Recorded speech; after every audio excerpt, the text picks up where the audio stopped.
कि बैठ कर चढ़ाए। बहुत ध्यान देना साहब। शंकर में मंदिर में जाकर हम भगवान शंकर को जल चढ़ाएं तो खड़े होकर चढ़ाएं कि बैठ कर चढ़ाएं। अब दो तरह का शिवलिंग है मंदिरों में, दो तरह का शिवलिंग का निर्माण होता है, ठीक है। एक विष्णु शिवलिंग, एक शक्ति पार्वती शिवलिंग। दो तरह का शिवलिंग मंदिरों में होता है, दो तरह का शिवलिंग मंदिरों में होता है, समझ लेना बहुत अच्छी तरह से। एक शिवलिंग वो होता है जो जमीन पर डायरेक्ट जलाधारी रहती है, शिवलिंग रहता है ऐसी जलाधारी पूरी की पूरी, और शिवलिंग जमीन पर रखा रहता है, डायरेक्ट जमीन पर। आप जल ले जाकर चढ़ाए, निकल गया रास्ते से। एक शिवलिंग जो जमीन पर डायरेक्ट शंकर भगवान की जलाधारी और शिवलिंग रखा रहता है, वो शक्ति शिवलिंग कहलाता है। माता पार्वती का हस्तकमल उस शिवलिंग के सम्मुख में, और दूसरा शिवलिंग एक डमरू जैसा होता है। अब वो हम उसको कैसे वर्णन,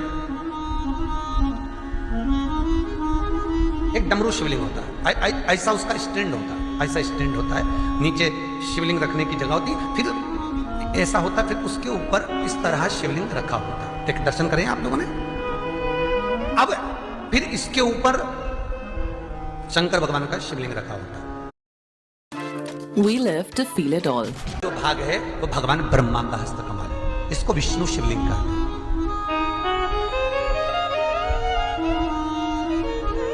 इसको हरीश्वर महादेव भी कहा जाता है। कौन सा महादेव कहते हैं? हरि सर्वेश्वर महादेव। हरीश्वर महादेव भी कहते हैं, हरि सर्वेश्वर भी कहते हैं।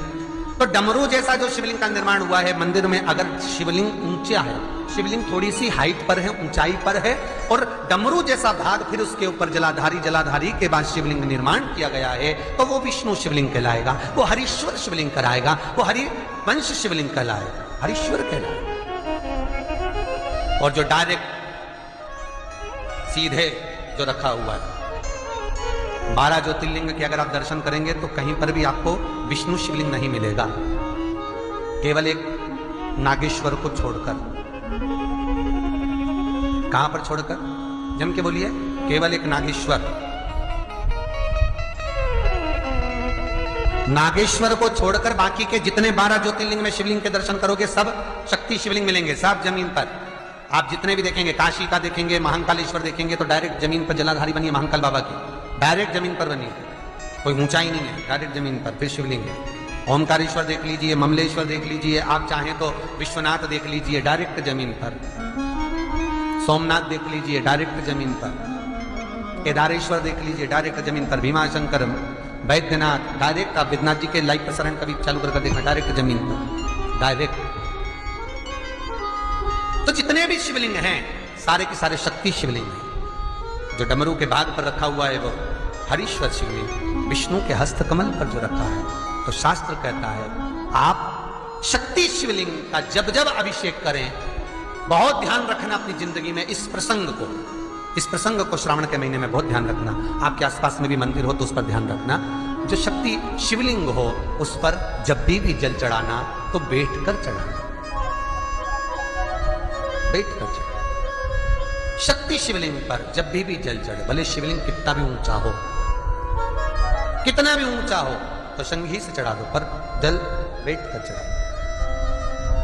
भले शिवलिंग ऊपर है, पूरा तरह से हाथ नहीं पहुंचा, जैसे सोमनाथ जी में शिवलिंग कितना बड़ा, महाकालेश्वर का शिवलिंग कितना बड़ा, तो उसको तो बैठकर स्नान नहीं करा सकते। भले शिवलिंग कितना भी ऊंचा हो, पर अगर भूमि टच है, शिवलिंग अगर भूमि टच है, शक्ति शिवलिंग है, तो भले आधा शिवलिंग नहाए, आधे पर पानी जाए, पर बैठकर ही स्नान कराया जाता है। और महाराज यदि हरीश्वर शिवलिंग है, अर्थात भगवान विष्णु के हस्तकमल पर, ब्रह्मा के हस्तकमल पर यदि शिवलिंग है, तो वो शिवलिंग का जब भी स्नान कराएंगे, अभिषेक कराएंगे, पूजन कराएंगे, तो खड़े होकर ही करना है। और खड़े होने का भी तरीका होता है, दोनों चरण बराबर में रखकर कभी भी शंकर भगवान के शिवलिंग का स्नान नहीं कराया जाता।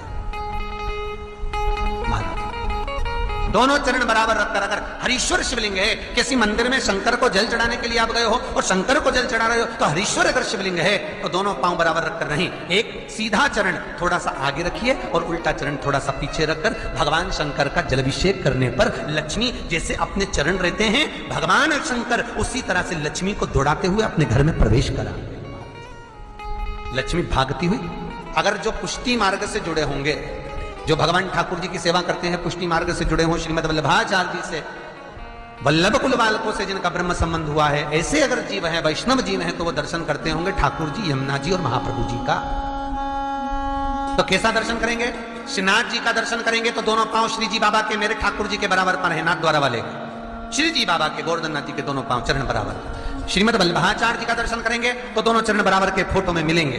पर यमुना जी का अगर आप दर्शन करेंगे, पटरानी यमुना जी का जब दर्शन करेंगे, तो यमुना जी का चित्र का दर्शन करेंगे तो यमुना हमेशा एक पांव यमुना जी का आगे मिलता है। क्यों? जो वैष्णव ठाकुर का दर्शन करे, श्रीमद वल्लभाचार्य जी के अनुसार भगवत चर्चा करे, उसके यहाँ यमुना भक्ति निरंतर प्रवेश करती जाए, इसलिए भागता हुआ चरण, दौड़ता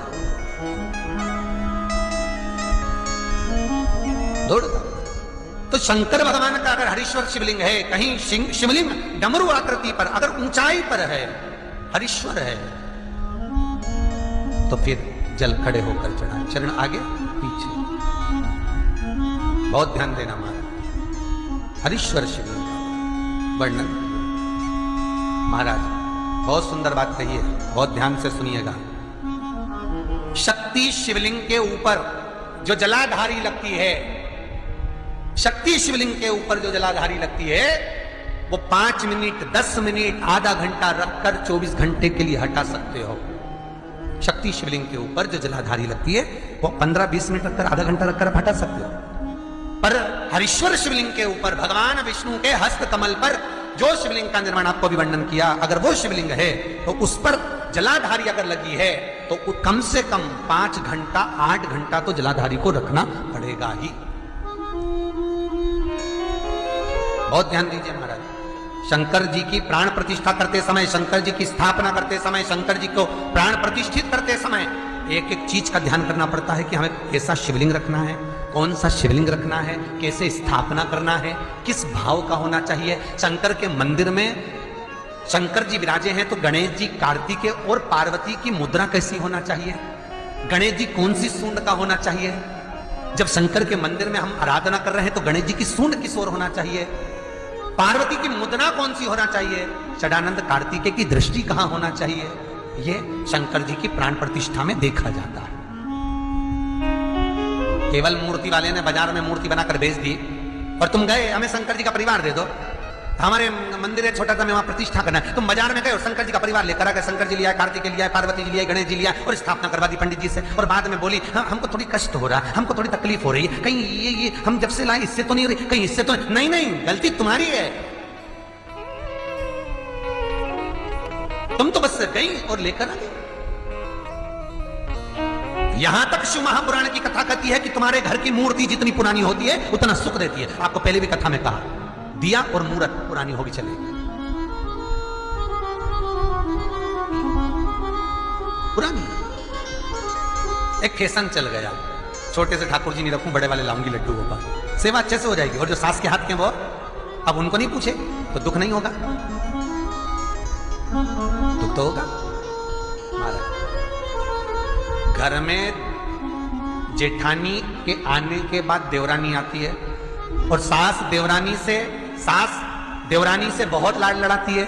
छोटी बहू ले साड़ी पहन ले, ये ले ले, ये ले रकम ले ले, ये ले ले, हैं। सास जब छोटी को बहुत कुछ करती है तो जेठानी का जिबड़ा जलता कि नहीं जलता? बोला तो सही, थोड़ा बहुत तो लगे, बता हमको तो कभी नहीं करा, हमको तो ऐसा कर ही नहीं, हमको तो ऐसा कर ही नहीं। उसी तरह आप नए भगवान लेकर आ गए, नई ठाकुर जी लेकर आ गए और छोटे ठाकुर जी पहले के हैं। भगवान को लगता है बताओ नए से लाड लड़ा रही, उसको वस्त्र पहना रही, आभूषण पहना रही, मुझे आभूषण तक नहीं, वस्त्र नहीं, जैसे हैं वैसे लुढ़क जाते, कौन पहना? कोई ने कहा इनको क्यों नहीं पहनाती, छोटे हैं, पहनाते नहीं बनता, भाव से पहनाओगे सब पहना। शिव महापुराण की कथा कहती है जितनी मूर्ति छोटी होती है, अंगुष्ठ के आकृति से जितनी मूर्ति छोटी होती चली जाती है उतना सुख प्रदान करती। शिव मंदिर से जब भी वापिस आए जल चढ़ाकर अपना फर्ज पूरा अदा कर फर्ज से मतलब जब शिव मंदिर से वापिस आए, जो पत्ती बेलपत्री फूल शिवजी पे चढ़े थे वो नीचे शिवलिंग पे से नीचे गिर गए हो। एक शिवलिंग रखा है लाना, मिट्टी वाला नहीं इधर रखा। अब छत्तीसगढ़ में कथा चल रही, थोड़ा ध्यान से सुन लोगे एकांतेश्वर शिवलिंग का पूरा वृत्तांत। तो आप लोग जो पशुपति व्रत कर रहे हो या कोई भी उपास करते हो, कई लोग कहते हैं हमने करा नहीं हुआ। क्यों नहीं हुआ? उसने हमारी गलतियों को हमें छाटा। हमने करा नहीं हुआ, क्यों नहीं हुआ? उसने हमारी गलतियों को हमें छाटा। ये देखिए,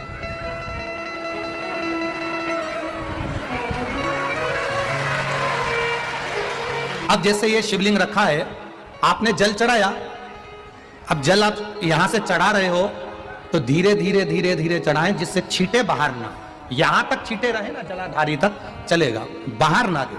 और एक बात का स्मरण रहे, यदि बेलपत्री फूल पत्ती जल चढ़ाने के बाद ये सब अगर नीचे गिर जाए, जलाधारी पर गिर गया या नीचे उतर गया, तुम्हारा पूरा जल चढ़ जाए, तुम्हारे पास में चंदन नहीं है, अबीर नहीं है, गुलाल नहीं है, कुछ भी नहीं हो, तो भी अपने हाथ की 3 उंगलियों से रेखा 3 खींचकर और फिर जो माला आदिकादिक भगवान की रखी थी उसी से भगवान का वापिस पूरा श्रृंगार कर कर फिर वापिस आइए, भगवान को पूर्ण श्रृंगार।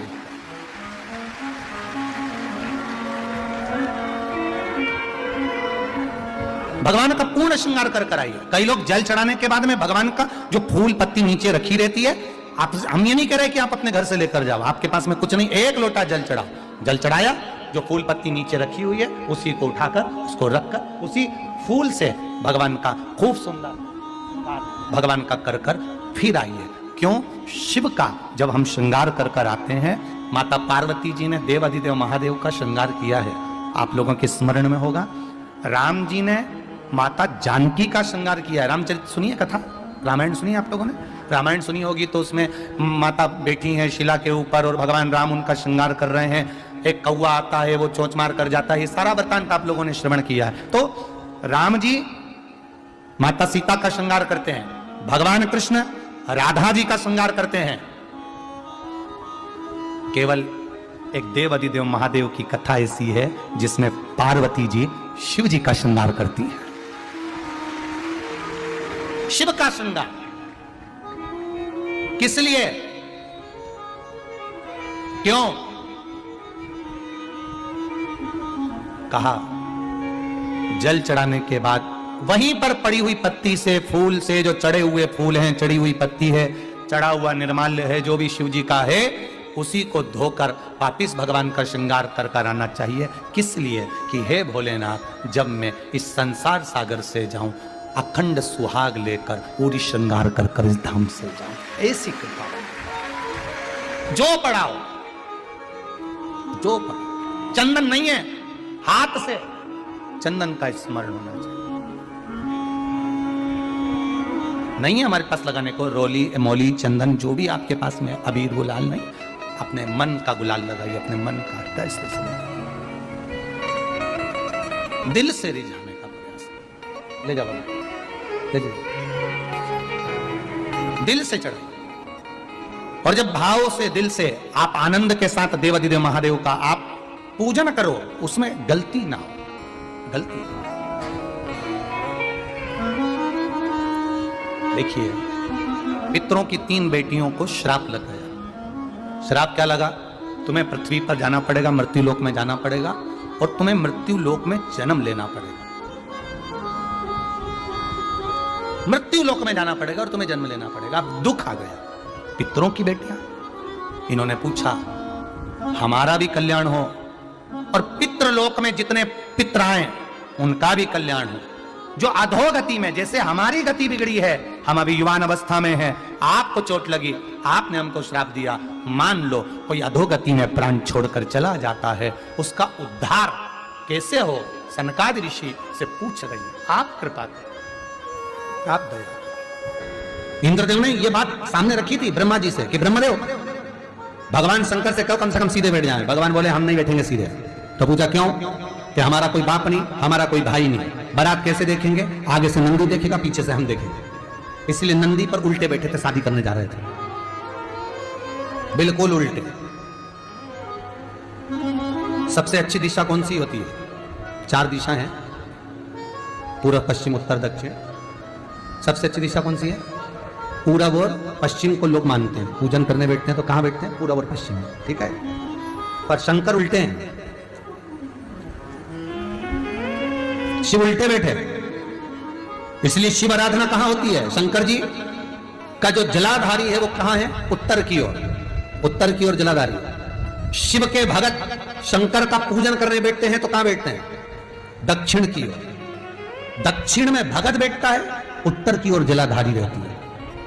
महाराज देखिए कितनी विचित्र लीला है। पंडित जी आपको पूजन करने बिठाएंगे तो कहेंगे पूरा पश्चिम में बैठो, पंडित जी अगर बिठाएंगे तो कहेंगे पूरा पश्चिम में बैठो। पर शंकर का अनुमोदन करने वाला, शिव का स्मरण करने वाला, शंकर की पूजन करने वाला, शंकर को जल चढ़ाने वाला, अगर वो पूरब में बैठकर चढ़ा रहा है, पश्चिम में बैठकर चढ़ा रहा है, उत्तर में बैठकर चढ़ा रहा है, उसका फल मात्र 25% है। और शंकर को अगर दक्षिण में बैठकर उत्तर की ओर मुख कर जल चढ़ा रहा है तो उसका पुण्य 1000% है महाराज। उसका पुण्य आनंद में प्राप्त हो जाता है, उसको कम नहीं हो सकता, वो बढ़ता, उसमें कमता नहीं रहता।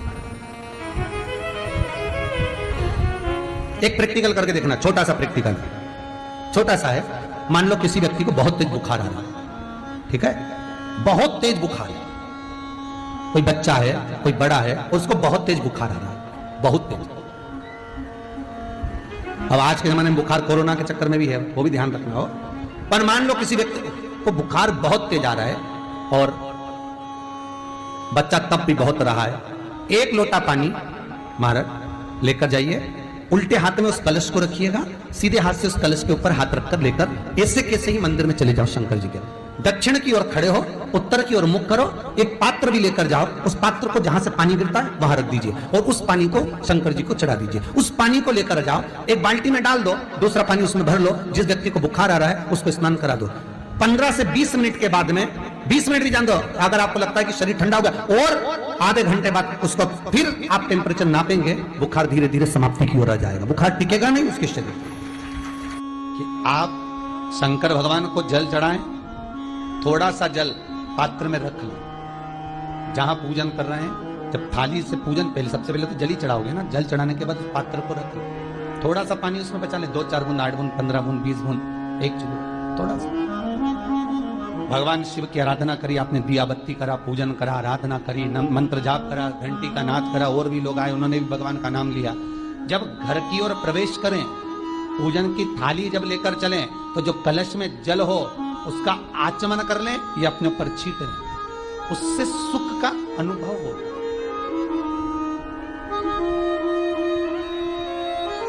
स्कंद पुराण कहती है मनुष्य के जीवन के दुख को समाप्त करने में जल की परिभाषा प्रबल है। फिर निवेदन करूंगा, कहीं जाकर मत रोइए, कहीं जाकर मत कहिए कि आपको तकलीफ क्या है।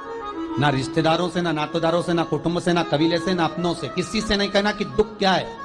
बस इतना करना कि किसी मंदिर में अगर पूजन करने जा रहे हो, आप जिस पाठ को कर रहे हो, जो पाठ आप करते हो, हमें ये भी नहीं कहना कि तुम शंकर का पाठ करो, हम तो ये भी नहीं कहेंगे कि शिव कवच करो, हम ये भी नहीं कहेंगे कि तुम हम बताएं वो वाला पाठ करो। तुम तो जो पाठ करते हो, तुम जो स्मरण करते हो, जो तुम मंत्र जाप करते हो, जो तुम नाम जाप करते हो, तुम्हारी मर्जी, तुम जो जपते हो, बस उस जप के समय पर कटोरी में, गिलास में, तांबे के पात्र में, पंचपात्र में जल हो और उस जल का आचमन, उस जल का सींचन दुकान पर, घर पर रोज करना प्रारंभ कर दो। आधे से ज्यादा तुम्हारी तकलीफ, आधे से ज्यादा तुम्हारा कर्जा, आधे से ज्यादा तुम्हारा दुख तो भगवान यूं ही समाप्त कर दे, यूं ही।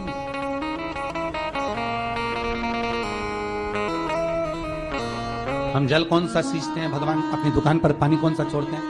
अपने घर पर जल कौन सा सींचते हैं? जब मटके में से भर कर लिया है, कुंड में से भर कर लिया है, अपने घर में नल में से भर कर लिया है, और वो पानी लाने के बाद में अपन सब दूर छीट जाए। अपन वो वाला पानी कभी नहीं छीटते जो रखा है, जो आराधना के लिए रखा है, साधना के लिए रखा है,